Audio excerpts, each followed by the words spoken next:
बता दें कि देश में समान नागरिक संहिता यानी यूनिफॉर्म सिविल कोड यूसीसी के अनुसार देश के सभी नागरिकों के लिए एक ही कानून बनाए जाने को लेकर एक बार फिर बवाल शुरू होने की संभावना जताई जा रही है। भारत के कानून मंत्रालय के अधीन आने वाले भारत के विधि आयोग ने एक आधिकारिक नोटिफिकेशन जारी करके देश के आम नागरिकों और सामाजिक धार्मिक संगठनों से इस विषय और मुद्दे के ऊपर अपने सुझाव मांगे हैं। दरअसल इन सुझावों के अंतर्गत आयोग ने एक सवाल पूछा है, जिसके मुताबिक क्या इस देश में समान नागरिक संहिता की कोई जरूरत है या नहीं। अगर जरूरत है तो क्यों है, और अगर जरूरत नहीं है तो क्यों जरूरत नहीं है। इन सुझावों को कोई भी भारतीय नागरिक, सामाजिक धार्मिक संस्था, राजनीतिक पार्टियां और अन्य हर व्यक्ति जो इस देश का नागरिक है लिखित रूप से विधि आयोग को इस विषय पर अपने विचार भेज सकता है। लेकिन अब ये सवाल आता है कि समान नागरिकता संहिता या यूनिफॉर्म सिविल कोड का मतलब क्या है। तो बता दें कि समान नागरिक संहिता का मतलब भारत में रहने वाले सभी नागरिकों के लिए एक समान कानून का होना है, चाहे वो किसी भी मजहब या जाति का हो। समान नागरिक संहिता लागू होने से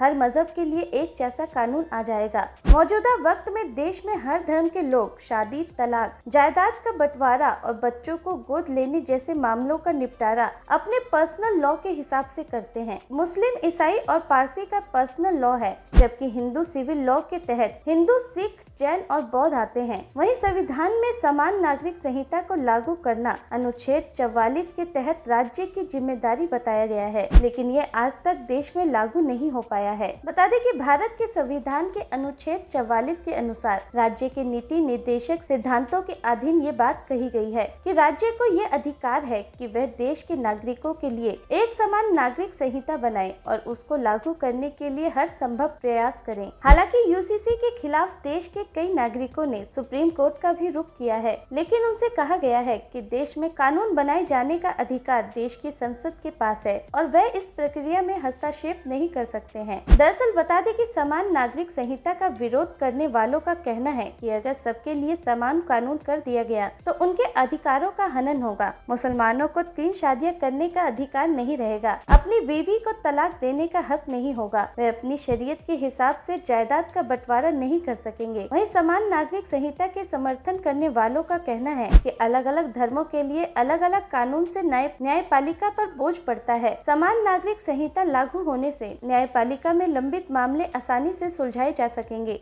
इसके लागू होने से शादी, तलाक, गोद लेना और जायदाद के बंटवारे में सबके लिए एक जैसा कानून होगा और इससे महिलाओं की स्थिति भी मजबूत होगी, क्योंकि कुछ धर्मों में महिलाओं के बहुत सीमित अधिकार हैं, जबकि मौजूदा वक्त में सभी मजहब इन मामलों का बंटवारा अपने कानून के मुताबिक ही करते हैं।